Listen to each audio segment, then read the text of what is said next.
জন্য যেহেতু আল্লাহ তোমাদের কিতাবে বলেছেন, আমরা এটা পাই নাই, বঞ্চিত হয়েছে, এই জন্য আমরা এটা অনুভব করি। যদি আমাদেরকে আল্লাহ এটা বলতেন যে তোমাদেরকে যে দিন দিয়েছি এটাকে আমি পরিপূর্ণভাবে দিয়েছি এবং আমি সন্তুষ্ট হয়ে দিয়েছি, তাইলে আমরা এই কথাটার কারণে যেই দিনে এই কথা বলেছে ওই দিনটাকে আমরা স্মরণ করে রাখতাম এবং প্রতি বছর এই দিন আসলে আমরা আনন্দ করতাম।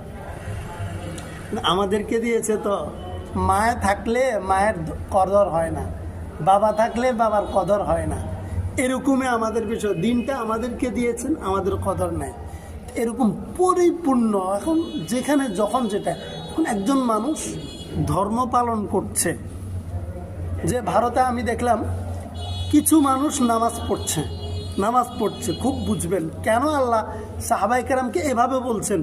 মাত্র জিহাদ করে আসছে, এখনও বলে যে মা লাকুম, কি হলো তোমাদের, বেরোচ্ছ না কেন জিহাদে? বিশ্রামের সুযোগ নেই, বিশ্রাম জান্নাতে করবে, এটা বিশ্রামের জন্য না, বিশ্রাম এখানে না, এটা কাজের জায়গা, এটা ইসলামকে নিরাপদ করার জায়গা, ইসলামের নিরাপত্তা দেওয়ার জায়গা। কিছু মানুষ নামাজ পড়ছে আর ভারতের প্রশাসন এসে এদেরকে লাথি দিয়ে, সেজদার মধ্য থেকে লাথি দিয়ে উঠে ফেলতেছে। কেন? আবার ছোট ছোট 3-4টা বাচ্চাকে ধরে নিয়ে যায়, ওদেরকে মারতেছে। আর একটা ছেলে বলছে আল্লাহ, মুসলমানের বাচ্চা যখন আল্লাহ বলে উঠছে, কি আল্লাহ বলছো, এখন ওকে জুতা নিয়ে মারতেছে। সবগুলো জয় শ্রীরাম বলো।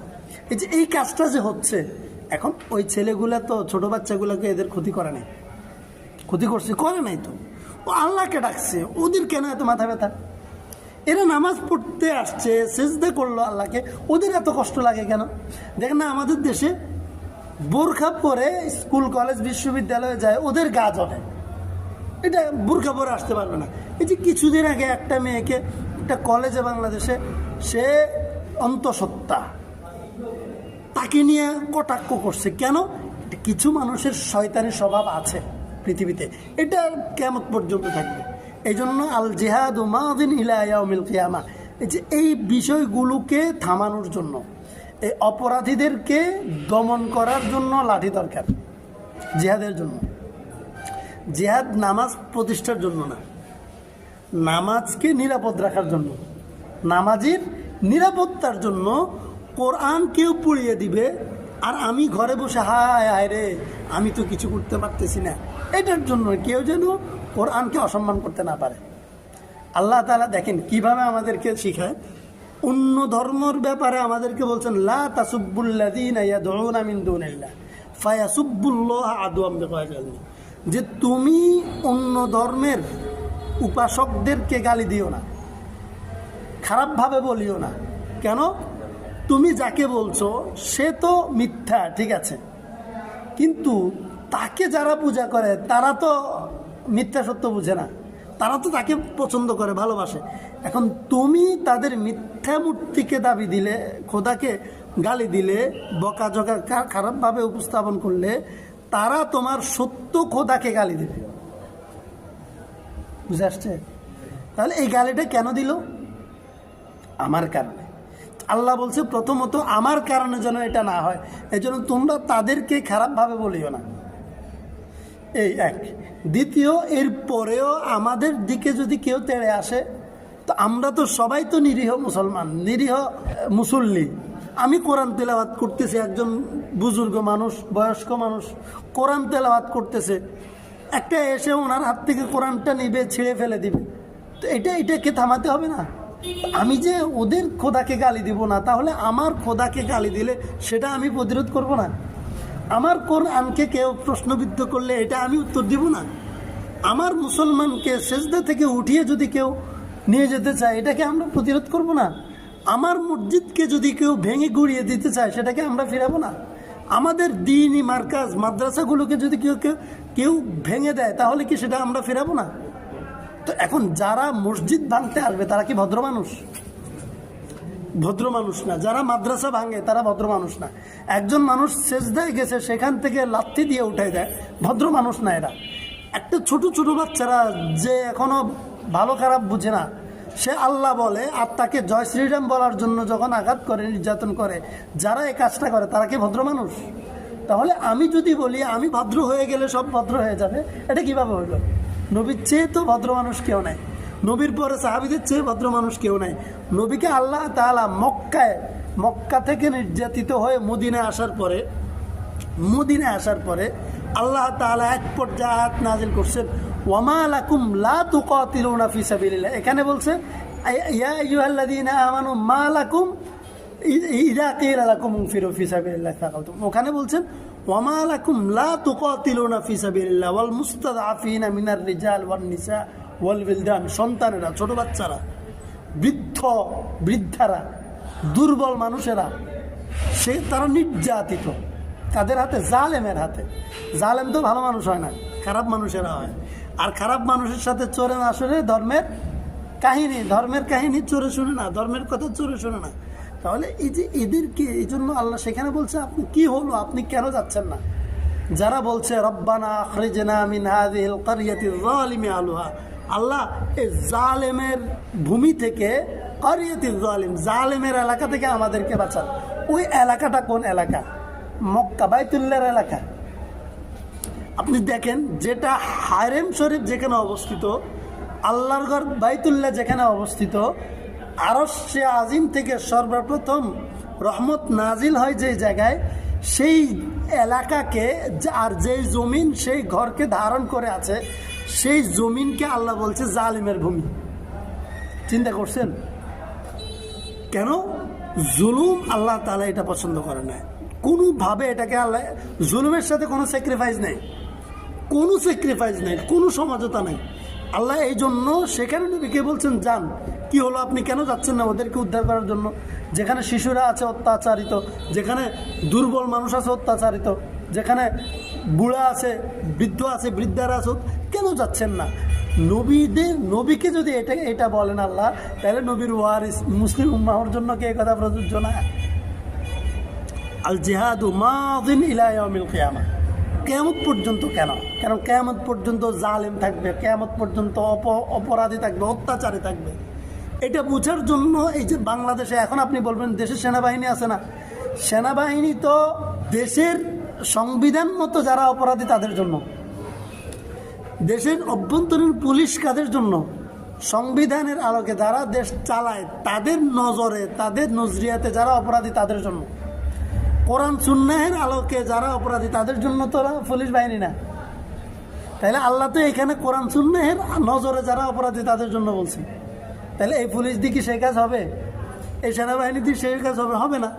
এই জন্য মুসলমানদের জন্য এটা খুবই গুরুত্বপূর্ণ। আল্লাহ তাআলা এই জন্য যখন মক্কা থেকে মদিনায় আসছেন বিজয়ের পরে, আল্লাহ তখনই বলছেন তোমরা যাও। তাই এখন যে যাবেন তাবুকের যুদ্ধে ক্লান্ত কিছু মানুষ যাচ্ছে, যাওয়ার জন্য আবারও প্রস্তুত, লম্বা সময় জিহাদ করছেন। কিছু মানুষের মধ্যে এখন 4 শ্রেণীর মানুষ এখানে আছে যারা এই মুহূর্তে যেতে যাচ্ছে না। 4 শ্রেণীর মানুষ তাফসীরের মধ্যে আছে। তার মধ্যে মোটা দাগের যাদের কথা বলা আছে তারা হচ্ছে মুনাফিকরা। আব্দুল্লাহ ইবনে উবাই সহ তখন মদিনায় 39 জন মুনাফিক ছিল। 39 জন মুনাফিক, বড় মাফের। তো এরা রাসূল সাল্লাল্লাহু আলাইহি সাল্লামের কাছে আসছে, এসে অজুহাত দাঁড় করাচ্ছে না যাওয়ার জন্য। আর কেন না যাওয়ার জন্য অজুহাত দাঁড় করাচ্ছে সেটাও আগের আয়াতে আছে। লাউ কানা আরাদান করিবান ওয়া সাফারান কাসিদান লাত্তাবাউ ওয়ালাকিন বাউদাত আলাইহিমুশ শাক্কা। এরা কেন যেতে চাচ্ছে না? অজুহাত দিচ্ছে আল্লাহ রাসূলের কাছে, এসে বলতেছে আমরা এবার যেতে চাচ্ছি না, বা না গেলে হয় না, আমাদের ব্যস্ততা আছে, এই সেই কাজ দেখাচ্ছে। এখন এরা কেন কাজ দেখাচ্ছে আল্লাহ এখানে স্পষ্ট করছেন। আগের আয়াতে বলছেন যে এরা মুনাফিকরা যখন মুসলমানদের সারিতে দাঁড়ায়, তাদের জাগতিক স্বার্থে দাঁড়ায়, দুনিয়ার স্বার্থে দাঁড়ায়, আখিরাতের জন্য। তারা যদি মসজিদের কাতারেও, নামাজের কাতারেও শামিল হয়, তারা জাগতিক স্বার্থে, দুনিয়ার কোনো স্বার্থ আছে তার, এই জন্য তারা শামিল হয়। তো আল্লাহ এখানে স্পষ্ট করছেন তারা দুইটা বিষয়। তারা দেখলো যে এখান থেকে তাবুকের যুদ্ধ যেখানে হবে সেই জায়গাটা অনেক দূরে, যেতে অনেক কষ্ট হবে। তাহলে এখানে যাওয়ার পথে কষ্ট আছে, এই জন্য তারা যেতে চাচ্ছে না। কষ্ট আছে যে এই জন্য। 2 নাম্বার, তারা চিন্তা করলো এত বছর আমরা জিহাদ করছি যাদের সাথে, তারা আমাদের কবিলার পাশের লোকজন, মক্কার মানুষজনের সাথে আমাদের চরিত্রগত মিল আছে, যুদ্ধের কৌশলগত মিল আছে, হ্যাঁ, শক্তির জায়গা থেকে আমরা কাছাকাছি। সুতরাং একটা ছিল যে এখানে গেলে আমরা বিজয় হতে পারবো। তৃতীয় আরেকটা অপশন হচ্ছে যে বিজয় হলে গনিমতের বিষয় আছে। আর ওখানে রোমের যে শক্তিশালী বাহিনী আসছে এরা প্রশিক্ষিত, এবং এদের সাথে যুদ্ধ করে টিকবে কিনা ওদের সন্দেহান। যদি না টিকে, একই তো দূরের পথ, কষ্ট করে যাব, দ্বিতীয়ত যুদ্ধে যদি পরাজিত হয় গনিমত তো পাবো না, জীবন যাব। তাহলে ওরা গনিমতের জন্য যুদ্ধে যায়, দুনিয়ার লোভ লালসায়। এখানে তারা বাহ্যিকভাবে এটা দেখছে না, এই জন্য তারা যাচ্ছে না। তো আল্লাহ তাআলা, আল্লাহ রসুল সাল্লাহ সাল্লাম তো গায়েব জানান না। এরা যখন অজুহাত দাঁড় করাইলে আল্লাহ রসুল সাল্লাহ সাল্লাম এদেরকে অনুমতি দিলেন। অনুমতি দেওয়ার পরে আল্লাহ তাআলা আয়াত নাযিল করছেন, আফাল্লাহু আনকা, যে আল্লাহ আপনাকে ক্ষমা করেছেন। এখন আল্লাহ ক্ষমা করেছেন কেন? রসুল এমন কি দোষ করছে যে রসুল তো গুনাহ করে না? আল্লাহ তাআলা রসুলের আগের পরে মা তাকদ্দামা ওয়া মা তাআখার, হ্যাঁ, আল্লাহ তো আগের পরে সব গুনাহ ক্ষমা করে দিয়েছেন। মানে গুনাহ হওয়া থেকে আল্লাহ রসুলকে রক্ষা করতেছেন, আল্লাহ গুনাহ হওয়া থেকে রক্ষা করতেছেন, বাঁচাচ্ছেন। এরকম নয় যে আগেই ঘোষণা করে দিয়েছেন রসুল যা গুনাহ করবো মাপ, না, এটা না। আগেই তিনি সিস্টেম করে দিয়েছেন রসুল দ্বারা কখনো গুনাহ হবে না। কিন্তু তারপরেও আল্লাহ এখানে ক্ষমা শব্দ আনছেন কেন? নবীর ক্ষেত্রে এটা এভাবে কেন আনছেন যে আল্লাহ তাআলার কামনা ছিল না ইহুদিদেরকে ছাড় দেয়া। রসুল তো গায়েব জানতেন না, ভাবছেন যে এরা আমার মুসলমান উম্মত, এরা হয়তো কষ্ট, পারিবারিক ঝামেলা আছে, এই জন্য যেতে চাচ্ছে না, এই জন্য অনুমতি দিচ্ছেন। আল্লাহ বলে, আমি আপনাকে যে কাজ করছেন এটার জন্য আমি আপনার অপরাধ ধরি নাই, কাজটাকে আমি মানে আমার মতো পাই না, মানে আমি যেটা চাচ্ছিলাম সেটা হয় নাই, আল্লাহ যেটা চাচ্ছিল সেটা হয় নাই, কিন্তু এটাকে আল্লাহ অপরাধ ধরে নাই, অপরাধ মনে করে নাই। কিন্তু কাজটা এভাবে হোক আল্লাহ চায় নাই। কি লিমা আযিনতা লাহুম হাত্তা ইয়াতাবায়্যানা লাকাল্লাযীনা সাদাকু ওয়া তা'লামুল কাযিবিন। এদের মধ্যে যাদেরকে আপনি যে জিহাদে না যাওয়ার অনুমতি দিছেন, তাদের মধ্যে কারা সত্যবাদী, মানে যে অজুহাতগুলো তারা দিছে, এই অজুহাত সঠিক হতে হতে পারে, মিথ্যা হতে পারে। যেরকম আমরা ছাত্র জামানা দেখছি, ছেলে খুবই আসছে, কেন? নানা মারা গেছে, আসলে হুদা, এরকম আছে না? আছে, নানা মারা গেছে, দাদা মারা গেছে, দাদা একটা কবাজে মরে হোলায়নের। তো এই যে মিথ্যা, অজুহাতটা মিথ্যা। আমার জ্বর আসিল, তোমার কিসের জ্বর ছিল? প্রেসক্রিপশন হুদা, কোনো জ্বরটার আসিল না। এই যে অজুহাত, এবং আমাদের চাকরি জীবনেও আছে, ওস্তাদরাও করে, কর্মচারীরাও করে। হয়তো কোনো আমি বেড়াইতে যাবো, ঘুরতে যাবো, কয় যে আমার কাজ আছে বাড়িতে, মার হলো হাসপাতাল যাবো। এই যে কথাগুলো বলে, এই যে অজুহাত দেখায়, অজুহাতটা মিথ্যা। কার অজুহাত মিথ্যা, কার অজুহাত সত্য, এটা যাচাই করে প্রমাণিত হওয়ার আগেই কেন আপনি তাদেরকে সুযোগ দিয়ে দিলেন? সুতরাং আমি চাইনি এই কাজটা হোক, এভাবে এদেরকে আপনি সুযোগ দেন, কিন্তু আপনি সুযোগ দিয়ে দিছেন, আমার চাওয়ার বিপরীত হয়েছে, কিন্তু আমি আপনার এই কাজটাকে অপরাধ হিসেবে নিই নাই। এটা নবীর শানে আল্লাহর কথা। তো এখানে আরেকটা বিষয় আমার আল্লাহ তাআলা বলছেন, ইন জাআকুম ফাসিকুম বিনাবাইন ফাতাবায়্যানু। যখন আমাদেরকে কোনো ফাসিক কোনো সংবাদ দিবে, কোনো কথা বলবে, আমরা তখন সেটা যাচাই করব। এখন এই যুগের জন্য যদি বলি, আপনারা যদি বলেন কার কথা আমি যাচাই করবো, আমি বলবো যে শতভাগ যতজন আছে সবার কথা যাচাই করবেন, সবার কথাই যাচাই করবেন। কারণ শেষ জমানায় ফাসিকের সংখ্যাই বেশি। আপনি ইমানদার ফাসিক, মানে যারা কবিরা গুনাহে লিপ্ত তাদেরকে ফাসিক বলে। কি বেঈমান? ফাসিক মানে বেঈমান, কবিরা গুনাহে লিপ্ত তারা ফাসিক। একজন মানুষ 5 ওয়াক্ত নামাজ পড়ে, তিনি তাকবীরুলের সাথে নামাজ পড়ে, তাহাজ্জুদও পড়ে, কিন্তু দাঁড়িয়ে থাকছে, এই লোকটাও ফাসিক, কারণ কবিরা গুনাহে লিপ্ত। তাহলে এই ব্যক্তিও যদি আপনারা কিছু বলে, আপনি যাচাই করেন, দেখেন এটা আমাদের জন্য। কারণ যে হাদিস শরীফের মধ্যে যে যাই শুনে তাই বলতে থাকে, এটা মিথ্যাবাদী হওয়ার জন্য যথেষ্ট। এবং এই আয়াতের মধ্যে আছে, আপনি যদি যাচাই না করে শুনেই এটা বলতে শুরু করেন, তাইলে আপনি লজ্জিত হবেন। লজ্জিত হওয়ার জায়গা থেকে তো এখানে আল্লাহ তাআলা আল্লাহ রসুলকে জিহাদের বিষয়ে যদিও বলছেন যে যাচাই না করে প্রমাণ না করে আপনি তাদেরকে কেন সুযোগ দিলেন, এবং আল্লাহ তাআলা বলেন লা ইস্তাযিনুকাল্লাযীনা ইউমিনুনা বিল্লাহি ওয়াল ইয়াউমিল আখির আন ইউজাহিদু বিআমওয়ালিহিম ওয়া আনফুসিহিম, যে আল্লাহর রাস্তায় জান মাল দিয়ে জিহাদ করার বিষয়ে ইমানদার ছাড়া যারা ওয়াল ইয়াউমিল আখির ইউমিনুনা বিল্লাহি ওয়াল ইয়াউমিল আখির, আল্লাহর উপর যারা ঈমান এনেছে এবং যারা আখিরাতে বিশ্বাস করে ঈমান আনে, তারা কখনো জিহাদের ব্যাপারে চলচাতুরি করে না। ওয়াল্লাহু আলিমুম বিল মুত্তাকিন, আল্লাহ তাআলা মুত্তাকিনদের ব্যাপারে ভালো জানেন। মুত্তাকি যারা তাকওয়া, আল্লাহর ব্যাপারে যারা সচেতন সজাগ, আল্লাহর হুকুমের ব্যাপারে যারা সচেতন, ভুল হওয়ার ব্যাপারে যারা ভয় পায়, তাদের বিষয়।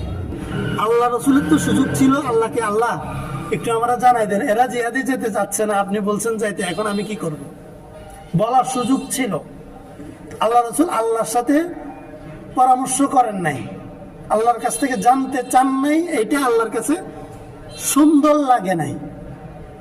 এখন আমার জন্য এখানে শিক্ষা কি? আমি তো সেই দিনে চলে যেতে পারবো না। আমি যখন কোনো কাজ করব, কঠিন কাজ, সহজ কাজ, বড় কাজ, ছোট কাজ, আমার সাথে আমার জন্য এমন কেউ থাকবে যাকে আমি এই বিষয়ে প্রশ্ন করতে পারি, যার কাছ থেকে জানতে পারে, মানে জানার চেষ্টা করতে পারে, বিষয়টা যাচাই বাছাই করা, প্রশ্ন করা, জানার চেষ্টা করা, যারা আমার চেয়ে ভালো জানে তাদের কাছে জানা, তাদের কাছে যাওয়া। যেমন ইমানের বিষয়, ইলমের বিষয়, ফাসআলু আহলায যিকরি ইন কুনতুম লা তা'লামুন, তোমার চেয়ে যিনি ভালো জানেন, ভালো বুঝেন, তাকে জিজ্ঞেস করে না। এখন আমরা বলি যে হ্যাঁ হুজুররা সব জায়েজ করিয়া আঙ্গবেলা শুধু হারাম, তো তিনি তো এলেমের আলোকে জায়েজ করছেন, তো আপনিও এলেম শিখেন, ওনার কাছ থেকে জিজ্ঞেস করে জায়েজ করাই নেন। এই জন্য আমাদের উদ্দেশ্য, আমাদের কাজ হচ্ছে এখন যে দ্বীনের ব্যাপারে, আমলের ব্যাপারে, কর্মের ব্যাপারে, ইবাদতের ব্যাপারে বারবার জিজ্ঞেস করা। কেন জিজ্ঞেস করা?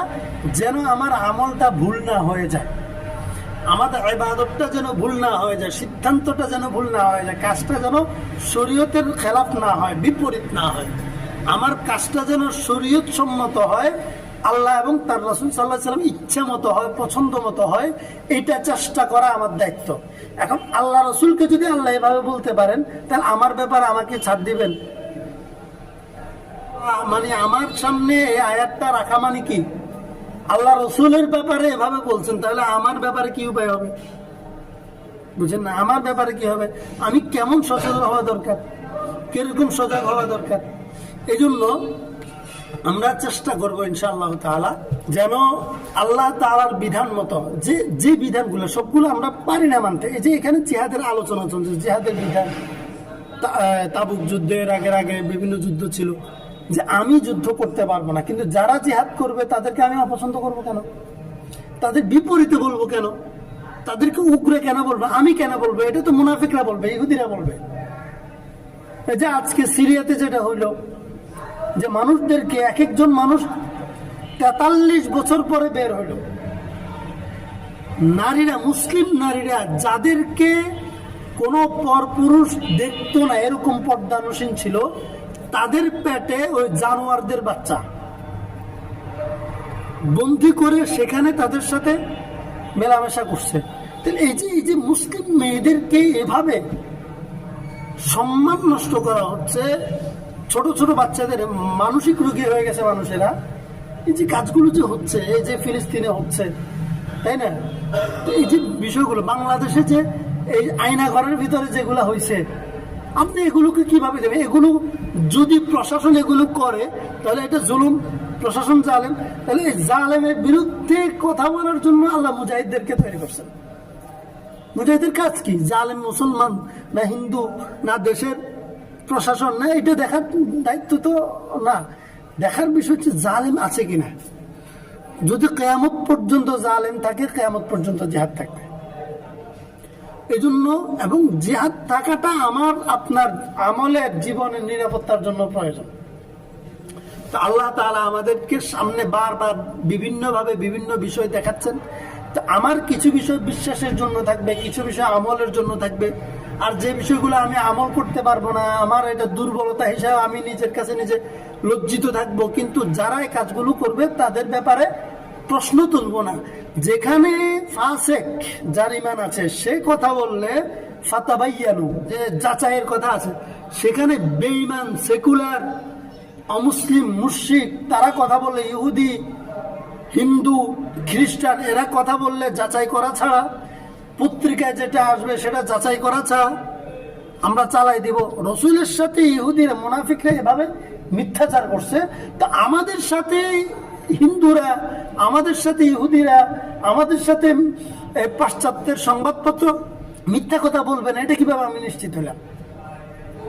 এই জন্য খুব সতর্ক, যে কোনো কিছু বিশ্বাস করার ব্যাপারে একটা মূলনীতি মাথায় রাখবেন, সেটা হচ্ছে যে ইসলাম, মুসলমান এবং ওলামায়ে কেরামের ব্যাপারে যখন ওই যত অথেন্টিক নির্ভরযোগ্য সোর্স থেকে আপনার কাছে তথ্য আসুক, যদি সেই তথ্যটা নেগেটিভ হয়, ইসলাম, মুসলমান, ওলামায়ে কেরাম, ইসলাম, মুসলমান, ওলামায়ে কেরামের ব্যাপারে যদি একবার নির্ভরযোগ্য কোনো সূত্র থেকেও আপনার কাছে তথ্য আসে যে তথ্যটা নেগেটিভ, আপনি এটাকে প্রথমে আপনি নেগেটিভ রেখে দিবেন, বাছাইয়ের মধ্যে বা বাদের মধ্যে রেখে দিবেন। এটা যদি করতে পারি ইনশাআল্লাহ তাআলা আমরা অনেক ফিতনা থেকে বাঁচতে পারবো, অনেক ফিতনা। এই জন্য আমাদের প্রথম কাজ, আমাদের এক ভাই বলছেন যে আমাদের প্রথম কাজ মিডিয়াকে অবিশ্বাস করা। কি? মিডিয়াকে অবিশ্বাস করা, এটা আমাদের প্রথম কাজ। কারণ আল্লাহ তাআলা কোরআনের মধ্যে বলছেন, মুহাম্মাদুর রাসূলুল্লাহ, মুহাম্মদ সাল্লাল্লাহু আলাইহি ওয়াসাল্লাম ওয়াল্লাযীনা মাহু, এবং তার সঙ্গীরা, তার অনুসারীদের একটা বৈশিষ্ট্য থাকবে, গুণ থাকবে, কি? আশিদ্দাউ আলাল কুফার, কাফেরদের ব্যাপারে তারা শক্ত অবস্থানে থাকবে, ছাড় দিবে না। রুহামাউ বাইনাকুম, নিজেরা আপোষে ভালোবাসা, একজনকে একজন মহাব্বত করবে, ভালোবাসবে, সহযোগিতা করবে। এখন এখানে যে কাফেরের ব্যাপারে বলছে সেটা কি? সেটা হচ্ছে যে আশিদ্দাউ আলাল কুফার মানে কি? ইসলামের বিপরীতে যারা আছে তাদের ব্যাপারে শক্ত থাকা। তাইলে তারা যে তথ্য প্রচার করছে এই বিষয়ে যদি আমি বিশ্বাস করি, তাহলে কি আয়াত এটা মানা হইল? এই জন্য আমরা ইনশাআল্লাহ তাআলা, আল্লাহ আমাদেরকে সব বিষয় বাতাই দিলেন, এখন আমরা ওইভাবে চলা আমাদের জিম্মাদারি, চললে আমাদের ঈমান আমল হেফাজত হবে, মুসলিম উম্মাহর জন্য সহায়ক হবে বিষয়টা। আল্লাহ আমাদেরকে সাহায্য করুন।